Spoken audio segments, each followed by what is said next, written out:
En la oscuridad que me rodeaba, podía oír a Bill Bennett hablando. Este es mi hermano, Bob. Él y yo trabajamos como uno solo. Nosotros somos alienígenas en esta dimensión, dos seres de otro plan. La pantalla de alta tecnología girando a mi alrededor me convenció de que estaba transformando las dimensiones con ellos. Un rayo láser chocó contra el muro negro de delante mío, que parecía a punto de estallar en una vista panorámica de un cóctel de la Casa Blanca, como si hubiera transformado las dimensiones y separó entre ellos. Al no reconocer a nadie, frenéticamente le pregunté, ¿quiénes son estas personas?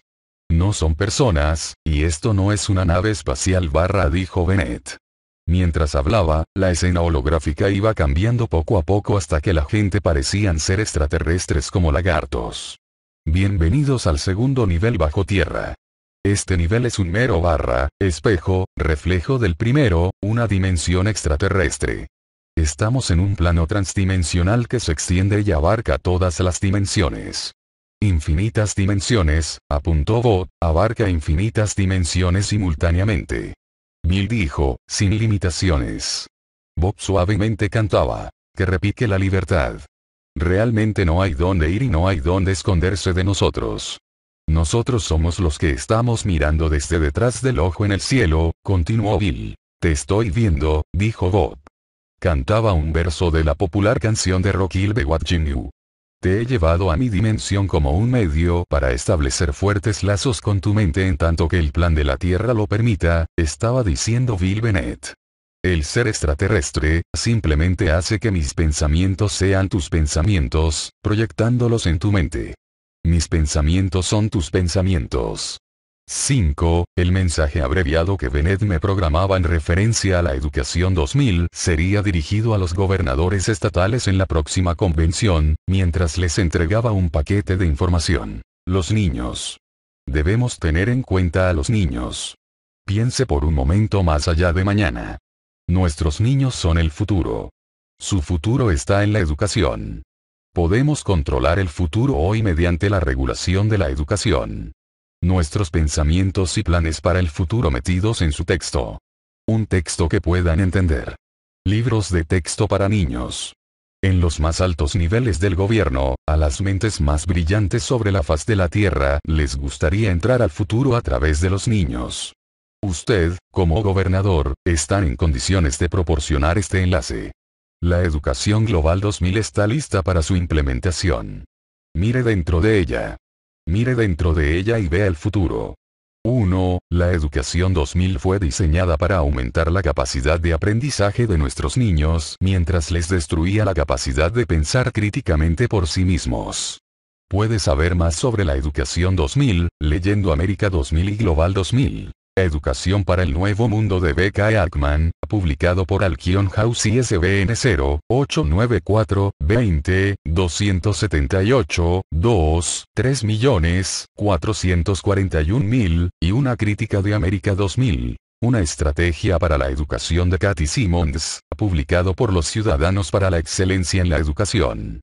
2. Cada vez que iba a ver a Bert C. Byrd, recordaba deliberadamente su nombre, Robert C. Byrd, y su inversión especular extraterrestre, Mar Byrd, C. Byrd, como un triple bloqueo interno. 3. Bill Bennett, que seguía actuando como presidente de la Fundación Nacional de las Humanidades en 1984, fue designado, aprovechado, para convertirse en secretario de Educación de los Estados Unidos, debido a su lealtad a George Bush y al nuevo orden mundial.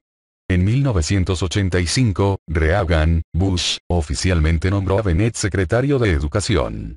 Al parecer Byrd consideraba mi necesidad de saber sobre Bennett como secretario de Educación pertinente con mi papel en el proyecto de educación global. 4. Las bases de programación del delfín y de la ballena de los jesuitas NASA sugiere que el agua es un espejo para otras dimensiones y es el medio por el cual los extraterrestres se han mezclado con la población. 5. Si esto fuera así, ¿por qué tenía que decírmelo de forma audible? Capítulo 20. El nuevo orden mundial de la Rosa. Sintiéndome aún drogada por la sesión de programación que me había inculcado Bill Bennett en el cercano Goddard Space Flight Center, asistí, más tarde, a un cóctel en la Casa Blanca aquella noche según las instrucciones. vestida a la orden, llevaba un vestido negro ceñido, decorado con rubíes que se recogía en una cadera, y una rosa roja en un pasador en el pelo. El jefe pregunta por ella, dijo mi secreto servicio de escoltas al mayordomo con quien me dejaron en la puerta. Las luces eran tenues, y el aire formal mientras el mayordomo me conducía a través de una inusual multitud de personas. Me soltó el codo, enviándome en dirección al entonces presidente Ronald Reagan. Mientras caminaba entre la multitud hacia Reagan, vi caras conocidas asociadas a la Orden de la Rosa. Al otro lado de la habitación, Bill y Bob Bennett reían con Dick Cheney. El entonces gobernador de Pensilvania Dick Thornburg se dedicaba a conversar con el senador Arlen Specter. Dentro de los confines de mi visión periférica ampliada, vi a George Bush hablando con su confidente en la ONU, Madeleine Albright. Sabiendo que podía ver como si tuviera ojos en la espalda, Bush me hizo sutilmente una señal para que me añadiera. ¿Conoces a Madeleine Albright?, comenzó Bush. Experto en el uso de la terminología de las previamente inculcadas creencias católicas de los jesuitas, continuó, ella es la reverenda madre de todas las hermanas, esclavas. Está tan cerca de Dios que una orden suya es una orden de Dios. Albright rió, aparentemente impresionada con la ingeniosa manipulación de la verborrea de programa de Bush. Ella se levantó por mí en la ONU para poner en práctica el proceso de paz del Nuevo Mundo. Albright me dijo, he oído que eres un pedazo, girado, de mundo. ¿Quién te ha dicho eso?, exigió Bush. Larry Flint, al pasar por Jamaica, explicó ella rápidamente. Bush levantó las manos aparentando disgusto ante la idea de sexo en relación a alguien con 2 dígitos a su edad. Ahórramelo, dijo. Este es mi trabajo, dijo Albright de manera casual con una sonrisa de orgullo. Me retiró aparte mientras condescendientemente decía, te veré mañana por la mañana en la oficina de la OEA, Organización de Estados Americanos. Ahora, ya puedes marcharte e ir a jugar. Observando que sus órdenes no específicas me dejaban incapaz de determinar qué camino tomar, literalmente, ella me dirigía en dirección contraria a la de Reagan. Reagan llevaba un traje azul marino oscuro, y una corbata roja de seda. El capullo de rosa, de color rojo que llevaba en el ojal me disparó al instante hacia el sexo a la manera de esclavo de la jesuita Orden de la Rosa. Bueno, hola, gatita, dijo Reagan, enviándome el aliento de coñac a la cara mientras se inclinaba para besarme la mano. Tío Ronnie, dije, respondiendo condicionada sexualmente. Reagan se volvió hacia el hombre que tenía a su lado y le dijo, Brian, este es uno más de los beneficios del nuevo orden mundial de los que te hablé. Gatita, este es Brian Mulroney, primer ministro de Canadá. Las connotaciones de mi experiencia infantil con el exministro de Canadá, Pierre Trudeau, me sugerían que Mulroney era jesuita, por la manera en que yo estaba funcionando. Él también llevaba un capullo de rosa roja en el ojal, lo que significaba su participación y compromiso con la Orden de la Rosa. Es un placer conocerle, señor, dije mientras le tendía la mano. El placer es mío, dijo Mulroney mientras me besaba la mano. Por favor, llámame Brian. Sí, señor, Brian, respondí, mi cerebro seguía girando con las drogas de diseño de la NASA. Riendo entre dientes, pero insistente, Mulroney reiteró. Yo no soy un señor. Reagan intervino. Es un presidente de gobierno, lo que significa que es más importante que tu promedio de ministro, y sin duda más importante que cualquier sir. Brian es amigo mío.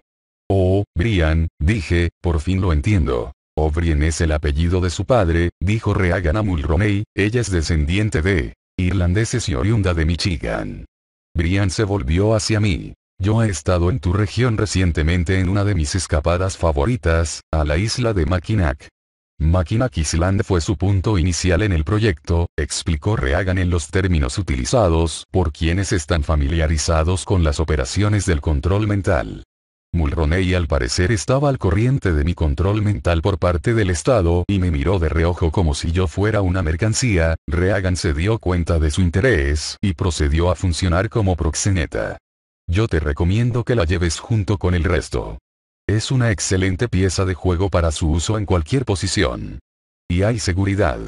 Tiene la cabeza en las nubes y no vuelve hasta mañana, ella no te conoce como el hombre de la luna.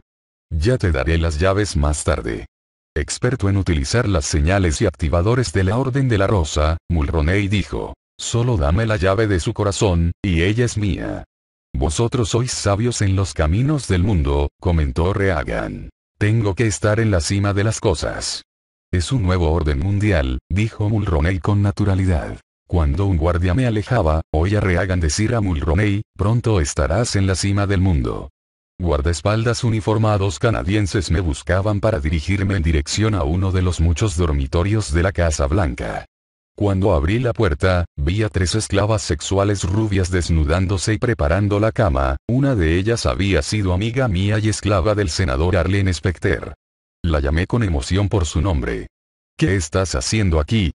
Pregunté mientras nos abrazábamos. El mundo es pequeño, dijo ella, como hacía siempre en los diferentes lugares en los que juntas éramos empujadas a la prostitución o la pornografía. Este término universal era de uso frecuente entre aquellos que estaban familiarizados con el pequeño mundo de Disney, desarrollado en el programa de control mental. Abracé de nuevo mi amiga. Wow, es pequeño el mundo. Estoy tan contenta de que estés aquí. No era consciente de nuestra situación y no podía ver más allá del momento. Chicas del infierno. El mundo es pequeño. Mulroney entró y se dirigió al otro lado de la habitación, lanzando su abrigo sobre una silla y aflojándose la corbata. Míralos cómo se hacen más y más pequeños a medida que el cohete está cada vez más lejos. Se quitó los zapatos, los tirantes y los pantalones mientras continuaba con sus metáforas hipnóticas. Elevándose a través del mar del negro espacio. A medida que el mundo se hace más y más y más pequeño, y luego se hunde en el mar negro del espacio. Sacándose los calzoncillos, anunció. Os he traído aquí con un propósito, y procedió a acceder a nuestros programas sexuales. En retrospectiva, sé que no fue una coincidencia que mi amiga y yo estuviéramos reunidas para satisfacer la perversión de Brian Mulroney por los esclavos del control mental. Idénticamente como espejos programados, funcionábamos al unísono. Una delicada rosa roja tatuada en la muñeca izquierda de mi amiga significaba su esclavitud al nuevo orden de la Rosa mundial al que Mulroney pertenecía. Mi amiga y su hija habían sido transportadas a menudo a través de la frontera entre Estados Unidos y Canadá a las cataratas del Niágara para prostituirlas con Mulroney. El abuso sexual de su preciosa niña se usó como una base de trauma para mantener el control de su mente, como el abuso de Kerry me traumatizado a mí. Mulroney había obtenido acceso previamente a la programación sexual de mi amiga y mía en las cataratas del Niágara, juntamente con las de nuestras hijas, para satisfacer sus perversiones autorizadas como si se tratara de sencillamente negocios. Si yo hubiera sido capaz de conectar los acontecimientos, habría sentido un alivio enorme, ya que nuestras hijas no habían sido obligadas a participar en su asalto sexual esta vez. Misión cumplida, me metí en mi vestido y me preparaba para salir. Mulroney me señaló y dijo enigmáticamente, te seguiré viendo. Quizá te vea en Mackinac. Puede ser que en algún otro lugar con el tiempo. En 3 líneas, Mulroney hábilmente había ligado el momento inmediato a las señales de la infancia y las operaciones actuales del Talcán de México, así como me preparaba para mi próximo encuentro con él en Mackinac Island. 1. La Orden de la Rosa era un emblema de aquellos que llevaban al nuevo orden mundial. Las órdenes de la Rosa eran las órdenes de George Bush. 2. Reagan me presentó a la embajadora ante la ONU Madeleine Albright como mi mentor en las operaciones de los jesuitas en el Caribe. Madeleine Albright es una santa, me dijo Reagan, formando mi percepción de ella como la Madre Teresa del Caribe. 3. Mientras estaba en Jamaica bajo la instrucción de Albright, a través de Bush, los fotógrafos de Larry Flynt aprovecharon que yo estaba allí para utilizar las pintorescas cataratas del río Dune como telón de fondo para las fotos pornográficas que utilizaban Hustler. 4. La rosa roja de Reagan accionó una manera sexual que se suele utilizar para comprometer chantajear a dignatarios y atarles a la lealtad de la Orden de la Rosa. Capítulo 21. Educación Global 2000. Mi programada función hacia la implementación de la Educación 2000 según los planes de los que instruyen el nuevo orden mundial. Tenía que volver a ponerme en contacto con el ex gobernador de Tennessee, Lamar Alexander, y eventualmente con el primer ministro canadiense Brian Mulroney. Había conocido a Lamar Alexander, en 1973, en un ritual satánico del que fui objeto en un rico vecindario de Nashville, Tennessee. Lamar Alexander presidía aquel ritual oculto de orientación sexual con total conocimiento de mi victimización en el proyecto Monarca del control mental y del impacto que sus acciones estaban teniendo en mi mente. Fue mi experiencia, entonces, y de forma intermitente a lo largo de los años, que la perversión sexual de Lamar Alexander era llevar a su víctima hasta cerca de la muerte por asfixia oral. Durante el transcurso de exponer públicamente en Tennessee la necesidad de reformar la instrucción de la educación, estuve en contacto con comisionados, superintendentes, alcaldes y Lamar Alexander. Lamar Alexander, que sucedió a Bennett como secretario de Educación de Bush, trabajaba en estrecha colaboración con Bill Bennett para manipular las mentes de las masas para aceptar la Educación 2000 como el único medio para la reforma educativa. Cuando Ned McWherter fue trasladado a la oficina del gobernador para autorizar los proyectos federales, Lamar Alexander mantuvo su influencia en la política de Estado. Al tiempo que mantenía la influencia sobre la política nacional a través de su papel de presidente de la oficina de la Asociación Nacional de Gobernadores en 1986. Dado que la Convención de Gobernadores de 1984 se acercaba, me reuní con Lamar Alexander en el club nocturno Stockyard, donde estaba bebiendo con su socio de hacía tiempo y también socio en el crimen, el alcalde de Nashville, Richard Fulton. El bar del sótano de este viejo depósito, fue convertido en una versión modificada de un antiguo local de limpiabotas, donde el término adquirió un nuevo significado. Se podía obtener la llave de una cabina privada de limpiabotas, pero solo los que lo sabían y a través del propietario del Stockyard, Buddy Killen. Este armario del tamaño de una cabina estaba lleno de espejos y tenía un pequeño banco donde Lamar Alexander sentó después de que concluyera nuestro negocio. Me arrodillé a sus pies como me ordenó para hacerle sexo oral. Las esclavas sexuales programadas, como yo, habíamos sido entrenadas para aguantar largos periodos de tiempo sin respirar y usuarios como Alexander estiraban este tiempo al máximo. En esta ocasión, Alexander aparentemente había superado el máximo.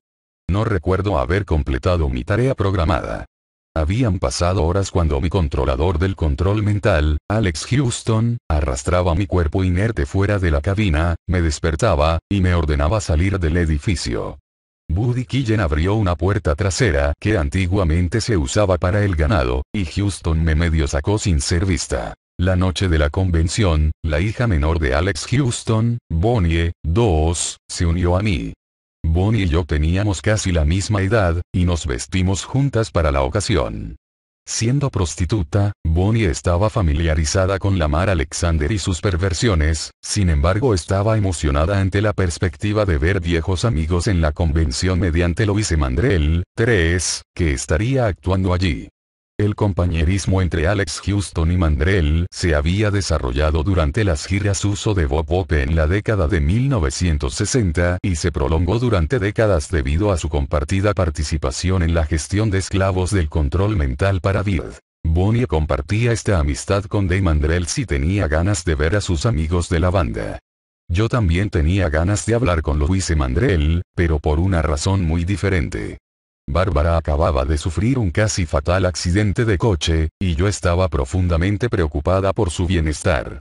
A lo largo de la década de 1980, mientras viajaba bajo la apariencia de la industria de la música country, Alex Houston estuvo de gira con Bárbara y o Louise Mandrell regularmente. De vez en cuando Bárbara y yo nos veíamos en la iglesia, en la Hendersonville Lawrence Chapel. Esta iglesia era una rama de la Lord's Chapel de Billy Roy Moore, e hizo de pastor su esclavo del control mental, Mike Nelson, quien se convirtió en un estrecho amigo de Bárbara. 4. Alex Houston y yo estábamos presentes cuando Mike Nelson rompió el programa, y trató de huir para salvar la vida con Bárbara Mandrell. El pastor fue sometido con una pistola eléctrica e inmediatamente relevado de su cargo, mientras Bárbara buscaba frenéticamente respuestas a las preguntas que ellos dos habían conseguido plantear. Alex Houston estaba de gira con Louise Mandrell en 1984, cuando la Louise tuvo una premonición de la inminente desaparición de Bárbara Lynn, al igual que Loretta predijo psíquicamente el asesinato de su hijo. Al igual que los asesinatos del hijo de Loretta y del artista de música country Kate Whitley, me di cuenta del previsto accidente de Barbara antes de que pasara debido a la implicación directa de Alex Houston. Estos traumas también eran utilizados como un medio de bloqueo en mi mente controlada por la creencia de que yo no tenía a dónde ir ni dónde esconderme. Lo peor de todo era que no podía pensar ni hablar en absoluto de lo que sabía de mi propio control mental. Mientras que Bárbara físicamente sobrevivió a su terrible experiencia, su voz fue silenciada como era de prever. Cuando Bonnie y yo llegamos al Hotel Opryland, nos apresuraron para ir a la sala de baile donde Louise Mandrell estaría actuando. La preocupación por Bárbara me distraía de mi cita con Lamar Alexander hasta que uno de los bailarines de Louise que conocía mi papel me hizo volver a la pista. ¿Qué estás haciendo aquí?, preguntó. Se supone que deberías estar en el restaurante Red de Butler ahora. Me apresuré a ir hacia el restaurante donde Lamar Alexander estaba cenando con el senador Byrd y varios gobernadores.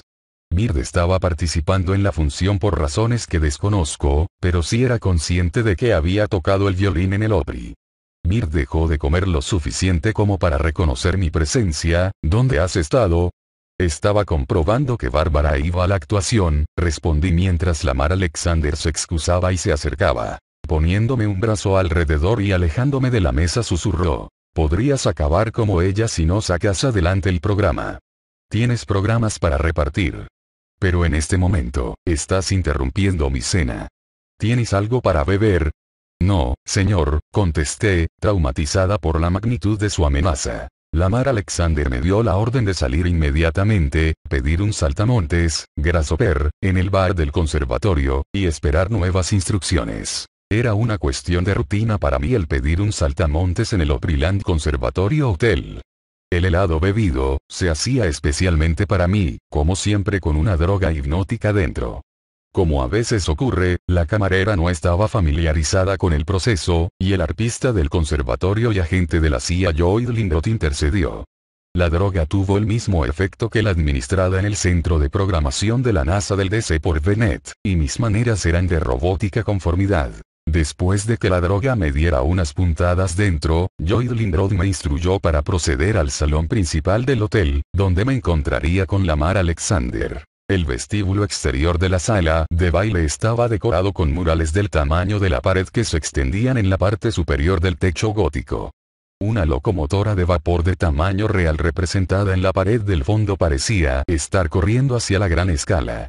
Yo había visto los murales numerosas veces antes, pero nunca me habían parecido tan reales como me los hizo sentir aquella noche la droga de la NASA. Las pesadas puertas dobles que conducían a la sala de baile me hicieron sentir muy pequeña cuando tiré con todas mis fuerzas para abrirlas. En el interior, la habitación era un mar de trajes negros y corbatas, y me sentí aliviada cuando Lamar Alexander me condujo de vuelta al vestíbulo. Alexander me colocó cerca del mural del tren como un indicador secreto para los que sabían que yo era una esclava entrenada con control mental. Me proporcionó una caja de sobres marrones llenos de información sobre la educación 2000 que yo tenía que distribuir entre los gobernadores. Alexander me dio instrucciones sobre exactamente qué tenía que decir junto con el mensaje que Bennett había programado en DC, Distrito de Columbia en Washington. Después volví a la sala de baile, donde al parecer él había estado haciendo de proxeneta. ¿Estás esperando el tren?, preguntó un gobernador barrigón. No, señor, le contesté. Entonces, siguiendo las instrucciones, dije, pero tengo un paquete de información donde pone su nombre. ¿Se lo llevo a la habitación? Ah, ¿sí? ¿Y cuál es mi nombre?, preguntó. Gobernador, le respondí. En realidad no había nombres en los sobres. Muy astuta, respondió. ¿Y qué es lo que tienes para mí?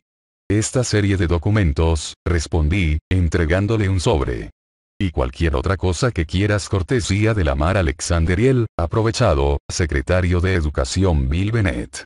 Según algunos de los hombres, Alexander les había puesto al corriente de mi posición. Otros, como el entonces gobernador de Pensilvania, Dick Thornburg, y el gobernador de Ohio, Dick Celeste, ya me conocían. Tengo un paquete de información donde pone su nombre, decía, y me agachaba para sacar un sobre de la caja. No lo creo, interrumpió el gobernador Blanchard de Michigan. Bill Bennett no caería tan bajo como para insultarme de esa manera. Yo estoy haciendo aquí lo mismo que tú, pero desde un enfoque muy diferente. Las cifras que yo ofrezco reflejan el éxito de la educación 2000, en el sistema escolar de Michigan. Reconocí al gobernador Blanchard, y era muy consciente de que Michigan ocupaba el primer lugar en educación en la nación. Hablando de eso, continuó, creo que veo a tu madre más a menudo que a ti últimamente desde que trabaja en las escuelas. Esta hermana pequeña vuestra, Kimmy, es un buen ejemplo de lo que puede producir una instrucción adecuada. Tu hermana pequeña está camino de Mackinac para promover sus habilidades. Toda tu familia es un buen ejemplo de cómo trabaja bien la educación 2000. Finalmente me encontré con Bonnie de nuevo en la habitación de Lamar Alexander cuando la noche llegaba a su fin. Bonnie, ¿cómo está esta serpiente tuya? Pregunté. Bonnie había sido filmada pornográficamente por el fotógrafo comercial de la CIA Jimmy Walker con las serpientes de Dick Fluke, que tenía una boa constrictor. Genial. Dijo Bonnie riendo. ¿Y la tuya? Constreñida, respondí. Bonnie se bajó la cremallera del pantalón, cosa que ciertamente había hecho en numerosas ocasiones últimamente, y en broma dijo suéltate. Lamar Alexander comenzó a quitarse los pantalones. Refiriéndose a mí en términos del proyecto Monarca dijo, cuando te vi al principio, eras un gusano sin ningún indicio de llegar a ser una mariposa. Mi padre, Alex Houston, decía que era un diamante en bruto, dijo Bonnie voluntariosa. Ella brilla ahora. Volviéndose hacia mí me dijo, sé que eres una limpiabotas, y la mía necesita que le den lustre. Bonnie también estaba familiarizada con la cabina del Stockyard y lo que significaba para Lamar Alexander, por eso se rió cuando él dijo, ¿por qué no cogéis un pie entre las dos? Tarea cumplida, fui a la habitación cercana a la de Bert según las instrucciones. Él estaba en el baño preparándose para ir a la cama, Louise tiene las plumas erizadas desde la colisión de Bárbara con el destino y lo he tenido que suavizar un poco. Secándose las demasiado grises manos con una toalla, se volvió hacia mí y dijo, parece como si hubieras extendido un poco las alas esta noche.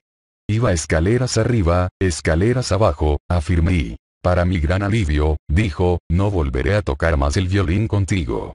Solo quería darte algo para que me recuerdes. Adiós.